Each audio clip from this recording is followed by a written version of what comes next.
Christopher has touched everybody somehow. He's one of the first children, maybe not the first, but one of the few that have had disabilities where he's needed so much attention, and the community is so warm and giving and they've accepted Christopher for who he is and what disabilities he has.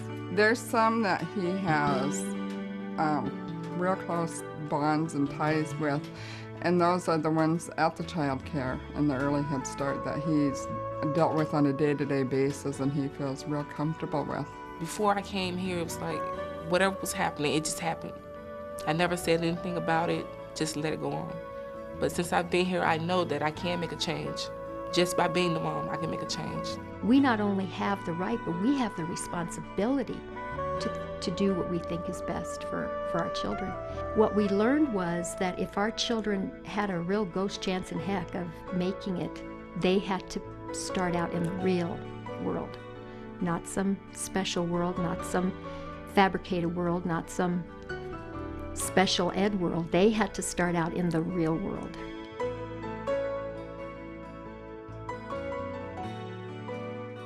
If you have a feeling that your child might have some type of disability, don't just sit down and cry and do nothing about it. The energy you're gonna use crying, put it into action. By putting that energy into action, you will accomplish a lot. Someone can help you and someone can make your job a little easier. Sometimes, like I said, I'm like a real enclosed person, but if there's someone there that will help you, and they're willing to extend their hand, sometimes you have to meet them halfway. Sometimes you have to take that little step, because no one in this world can go through life just on their own. I'm doing this all by myself.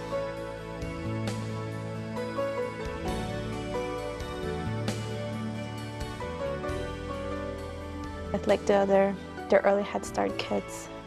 And even at home, he's real good with his brothers too. I just want him to have a normal childhood and, not to have any more problems, not to go through all that hospital visits and sickness. No, I want it hopefully he grew out of it. I want it to all be in the past and, just have a normal childhood. And I have other dreams beyond elementary and junior high and high school,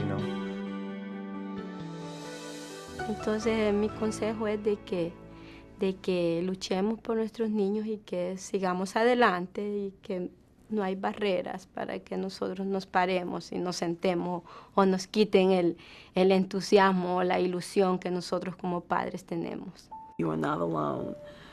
We are part of this together, and we're going to work at a solution together. I don't know how it would have been without all of them, because it is a team effort by everyone, and everyone is so accepting and giving and wants to. Christopher has been the center focus of all of that, and he knows it. He's very loved by everyone. It isn't just a job for a lot of these people. They love what they do, and they do a good job at it. It wasn't just like a business type thing. They came in personally and actually listened to me. And I was able to vent a lot of feelings and a lot of emotions that was going on. My concerns with my kids were the number one thing that was going on. My grandmother used to say that. She said that for God had given me this child for a reason. And I guess it was because it made me stronger, and it made me have, everything that I have. So. You can never give up. Just gotta keep on striving and pushing yourself every day, like I do every day. I push myself to get out of bed, because I just want to go over to sleep for a couple more hours. So I just wanted to say that, it's a really hard job, and the people that are actually doing that, actually going to school and doing what they have to do to take care of their kids, they deserve like an A+ in the book. We've learned to deal with the things that we have because of early Head Start. Because I know that there's that support there, and I know that I can do it. Ellos no es cuestión de dar un servicio, no son profesionales, son mi familia. Yo no los puedo ver porque ellos han hecho parte de nosotros. Todos ellos son especiales.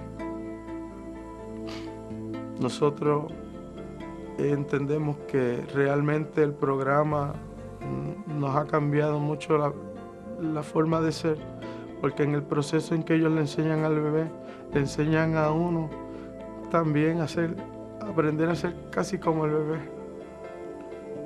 porque me han entrenado para yo poder lidiar con las personas que tú te encuentras. When all the parents meet, you tell your stories, everybody can relate. I mean, we had a box of tissues just passing around the room. We sit on the table, okay, pass it back around the room. You know, it was just so, oh my goodness.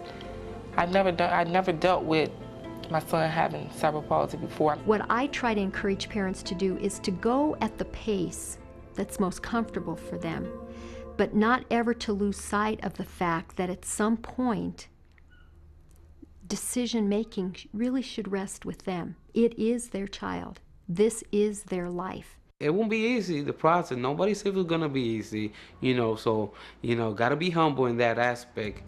But it can be done. It can be done. And I just hope that everybody who have the opportunity can use these services, because I'm a witness that Nelson had improved a lot, a great deal of just receiving services. I know my wishes is for Christopher to be as independent as possible, to be able to do the things that he wants to do as he sees other kids do it, and to be able to, whether it's public transportation or whatever it may be, I want him to have the ability and not to have any fear of trying to do that on his own. I just want him to be as independent as he can be. He said, oh yeah, well, my brother Matthew was born with possibilities, and he showed us how special we are.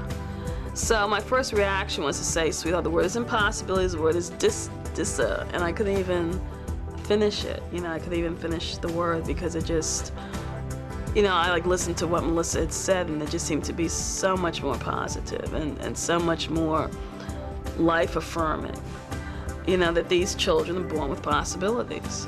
And in bringing out those possibilities and working to do everything that we can for them to achieve all they can, no matter what it is, how wonderful that makes us feel, how special it makes us feel.